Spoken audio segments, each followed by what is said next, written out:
Hello, welcome back again sa ating sharing for bread of God. In the name of the Father, and to the Son, and to the Holy Spirit. Amen. Lord, nagpapasalamat ako sa iyo dahil binigyan mo ako ng pagkakataon na ito makabahagi na naman ako ng aking nalalaman ayon sa Bible at ang aking nauunawaan.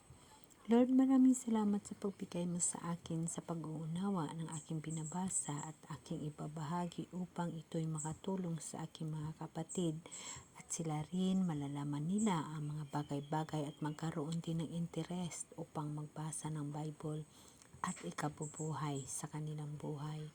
Panginoon, aking hinihingi sa iyo ang lakas ng loob at katalinuhan at mabisang pag-uunawa sa pagbasa sa Bible upang tama ang aking maibabahagi sa aking mga kapatid. Amen.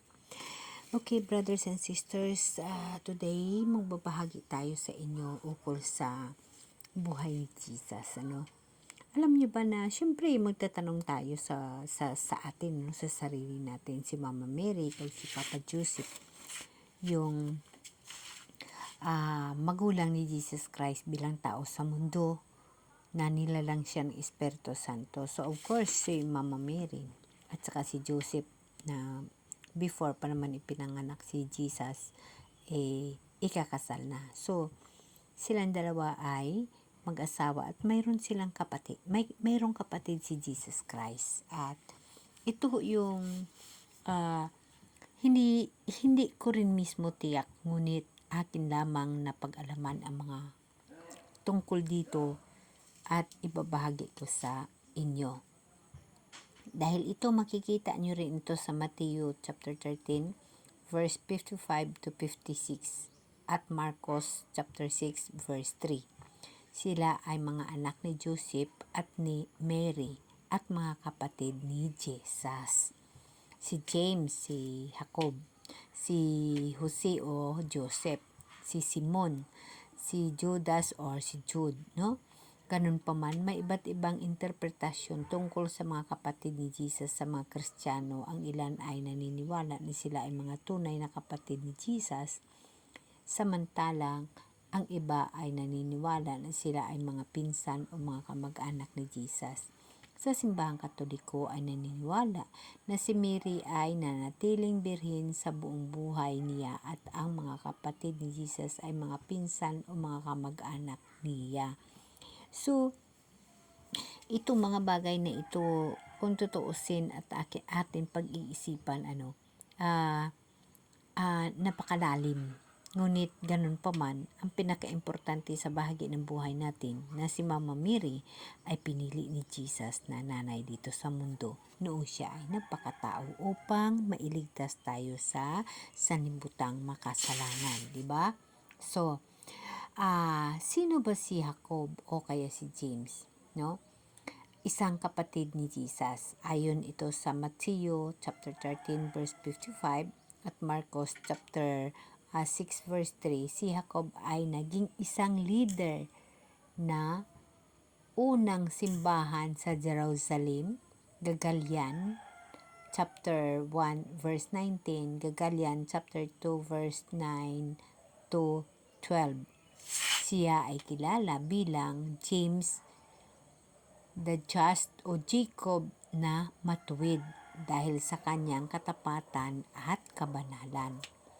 Ayon sa tradisyon, si Jacob ay naging obispo ng Jerusalem at naging isang martir noong 62 AD. Siya ay inihagis mula sa templo sa Jerusalem at pinatay ng mga pari.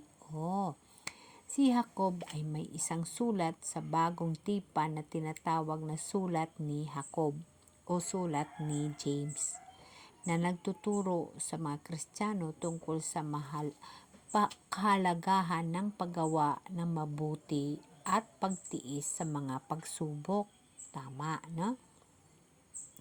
At yung isa pang kapatid niya ay si Joseph, no? Ayon sa Biblia, si Joseph o Jose ay isang kapatid ni Jesus. Matthew chapter 13 verse 55 or Marco chapter 6 verse 3. Hindi gaanong alam tungkol kay Joseph, ngunit siya ay binanggit bilang isang kapatid ni Jesus sa mga talata sa Mateo at Marcos. No? Walang kadaragdagang impormasyon tungkol sa buhay ni Joseph sa Biblia at hindi siya binanggit sa ibang mga aklat ng Bagong Tipan. So, ganun pala, no? Ano ang naging buhay naman ni Simon, no? Ang kapatid ni Jesus, no? Ay, si Linon. Linon na kapatid ni Jesus. Simon yun, si Simon. Wala akong ibang binabahagi sa inyo kundi yung mga buhay ngayon ni Jesus. So, si Simon. So, ang buhay ni Simon na kapatid ni Jesus ayon sa Biblia, Matthew chapter 13 verse 55, Marcos chapter 6 verse 3, hindi ganong alam tungkol kay Simon, ngunit siya ay binanggit bilang isang kapatid ni Jesus sa mga talata ng Matthew at Marcos. So si Jude naman na kapatid ni Jesus, yung pangatlo, ayon sa Biblia ay isang kapatid ni Jesus si Jude sa Matthew 13 verse 55, Marcos 6 verse 3. Si Jude ay kilala bilang ang may akda ng sulat ni Jude, na isang aklat sa Bagong Tipan. Sa sulat na ito, ipinakita ni Jude ang kanyang pagmamahal at pag-alala sa mga Kristiyano at pinagbabalaan sila laban sa mga bulaang guro. Ayon sa tradisyon, si Jude ay naging isang misyonero at nagtungo sa iba't ibang lugar upang iparangal ang Ebanghelyo. Siya ay kilala bilang Thaddeus sa ilang mga simbahan at ipinagdiriwang siya bilang isang santo sa simbahang Katoliko at simbahang Ortodokso. Si Jude ay itinuturing na isang halimbawa ng pagtitiwala at katapatan sa Diyos at siya ay kilala bilang ang patron or saint ng mga mahihirap at mga nawawalang bagay. Yun si Saint Jude, no?